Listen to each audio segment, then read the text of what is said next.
बिस्मिल्लाहिर्रहमानिर्रहीम। मैं हूँ जुनैद अहमद राजपूत और आप लोग देख रहे हैं सब न्यूज़। हमारे साथ मौजूद हैं इस वक्त पाक अमन वेलफेयर ऑर्गेनाइजेशन के CEO सईद अहमद बेग और समाजी रहनुमा। बात करेंगे अफ़गानिस्तान की सूरत हाल पर। अफ़गानिस्तान में तालिबान ने कब्जा करके फतह करके नई हुकूमत बनाई है। इस बारे में सईद अहमद बेग साहब का क्या सूरत हाल है, इसके बारे में बात करेंगे। सबसे पहले मैं सब न्यूज़ और इनकी टीम का शुक्रिया अदा करता हूं कि वो हमारे पास आए और हमें टाइम दिया। दूसरी बात, अफ़गानिस्तान एक मुस्लिम ममालिक है और पाकिस्तान का एक अच्छा माजी में दोस्त रहा है। उसने पाकिस्तान के लिए काफ़ी जो है वो पाकिस्तान को साथ दिया। और अगर उधर तालिबान की हुकूमत आई, बिल्कुल मुस्लिम हैं, वो भी मुसलमान हैं, कलमा गो हैं, मेरे नबी के मानने वाले हैं। अगर वो इस्लामी कानून नाफिज करते हैं तो वो अच्छा है, पर यह है कि जब कोई हमारा इस्लाम इस चीज़ की इजाज़त नहीं देता है कि किसी भी काम में जबर किया जाए। ये काम सब मोहब्बत से है। हमारा दीन जो फैला है वो मोहब्बत और भाईचारे से फैला है। और मैं इन लोगों से भी मुखातिब हूँ, तालिबान से, कि खुदारा जबरन किसी के साथ के इन्होंने ये कहा है कि दाढ़ी रखो, अगर दाढ़ी नहीं रखते हो तो हम आपको कोड़े मारेंगे, नमाज़ पढ़ो, अगर नमाज़ नहीं पढ़ते हो तो हम आपको कोड़े मारेंगे। ये हमारा दीन जो है वो इस चीज़ जबरन पे नहीं है। ये दिल से जो भी नेकी किया जाए, जो भी फ़राइज़ अंजाम दिए जाए, जो नबी की सुन्नत को ज़िंदा किया जाए, वो दिल से किया जाए, जबर से नहीं होता है ना। अच्छा, दूसरी बात ये है कि तमाम यूरोप ममालिक उसको नहीं मान रहा है, वाकई नहीं मानेंगे, क्योंकि उनके अंदर एक जज्बा अमानी है। अमेरिका ने एक तवील अरसे और कितनी बड़ी तादाद में ममालिक को मिला के उस पर हुक्मरानी करनी चाहिए, पर उसको शिकस्त हुई। शिकस्त की वजूहत यही कि जज्बा ईमानी, क्योंकि वो सिर्फ़ अल्लाह को मानते हैं, वादहू ला शरीक, सिर्फ़ अल्लाह है, उसका कोई शरीक नहीं है। उनके अंदर ये जज्बा ईमानी था। इतनी नुकसानात, सैकड़ों की तादाद में, लाखों की तादाद में जानों का उन्होंने नजराना दिया, शहादतें उन्होंने उनके नौजवानों को, बच्चों को, बूढ़ों को शहादतें जो है उनको नसीब हुई, सिर्फ़ इसी वजह से कि वो काफिरों की हुक्मरानी उन्हें नहीं चाहिए। वो सिर्फ़ जो उन्होंने परचम बुलंद किया, उस परचम के ऊपर लिखा हुआ है ला इलाहा इल्लल्लाह मुहम्मदुर रसूलुल्लाह, कि जो है सिर्फ़ अल्लाह ही अल्लाह है। और मैं ये कहता हूँ कि अगर वो पाकिस्तान के साथ, पाकिस्तान के जो उनकी शराइत हैं, जो पाकिस्तान की शराइत है, उस हिसाब से अगर हम पाकिस्तान के साथ वो चल रहे हैं तो उनको फ़ौरन कबूल करना चाहिए और उनका साथ देना चाहिए। और अगर लाजमी सी बात है, यहूदी कभी भी नहीं मानेगा या गैर मुस्लिम कभी भी नहीं मानेगा कि मुसलमानों में एकाओ, यकजीती हो, वो कभी भी इस चीज़ को एक्सेप्ट नहीं करेगा। पर मैं ये कहता हूँ, तमाम इस्लामी कंट्रीज़ को मैं मुखातिब हूँ और मैं ये कहता हूँ कि खुदारा आप एक साथ एक सफ़ में खड़े हो, और इन लोगों का जो गैर मुस्लिम हैं, जिन्होंने हमें उल्टे सीधे चक्रों में मुसलमानों को लगा दिया, एक दूसरे के फ़िक़ा बंदी हैं, मज़हब परस्ती, इन चक्रों में लगा दिया, इससे बाहर निकलो।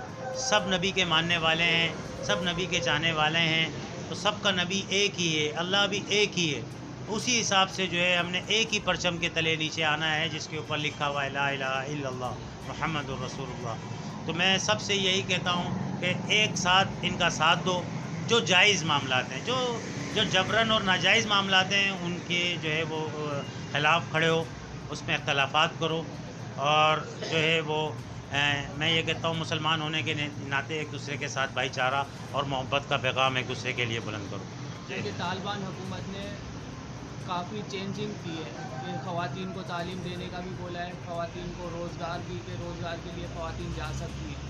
अच्छा, ये दूसरी बात ये बताएं कि तालिबान हुकूमत के क़याम से पाकिस्तान पर क्या साथ मुरतब होंगे, क्योंकि अब उनका इंडिया का वहाँ से असर रसूख ख़त्म हो गया। जो पहले इंडिया NDS से मिलके और रो एजेंसी पाकिस्तान में दहशतगर्दी करवा रही थी, क्या उससे फ़र्क पड़ेगा तालिबान हुकूमत के? देखिए, मैं आपको एक बात बताऊँ, तालिबान जो है वो जज्बा ईमानी से माला माल है, और जज्बा ईमानी एक बहुत बड़ी ताकत है। तालिबान की जो अक़ीदा है वो ये है कि उनको मर के शहादत मिलेगी और जन्नत मिलेगी, जबकि यहूदी या काफिर लोग हैं, उनका कोई ना दीन है, ना दुनिया है, ना आखरत है।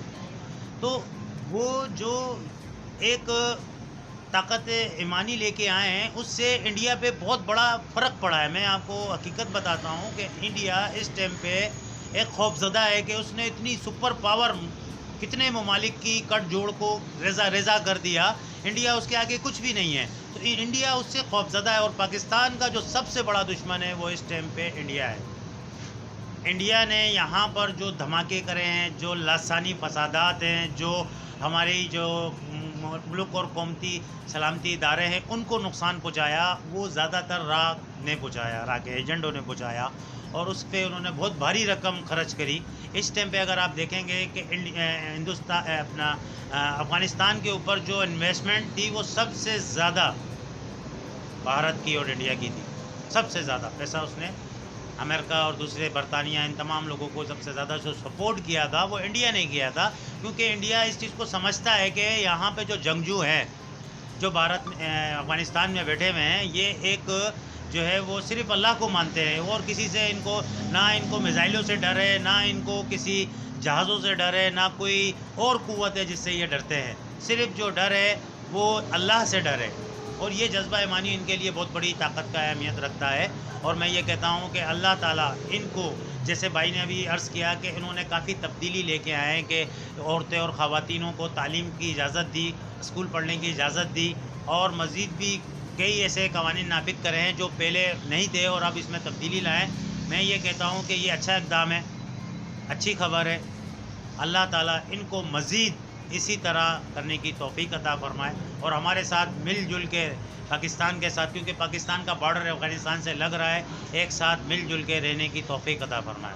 جی افغانستان کی طالبان حکومت کو تسلیم کرنا چاہیے, کیونکہ چین نے بھی بولا ہے کہ ہم تسلیم کرنے کو تیار ہیں. جی بالکل فوراً تسلیم کرنا چاہیے. میں پہلے بھی عرض کر چکا ہوں آپ کو کہ پاکستان کا ساتھ افغانستان کے جو جنگجو ہیں, جب انڈیا نے حملہ کیا 65 میں 71-72 میں جو کیا, اس میں بھی جو ہے اگر آپ دیکھیں گے تاریخ اٹھائیں گے تو اس کے اندر بھی افغانستان کے جنگجو ہمارے ساتھ تھے, آرمی کے شانہ بشانہ تھے, انہوں نے ہمیں فتح دلائی اور مزید بھی اگر ان کو ایک طریقے سے لے کے چلا جائے تو یہ ہمارا ساتھ دیں گے.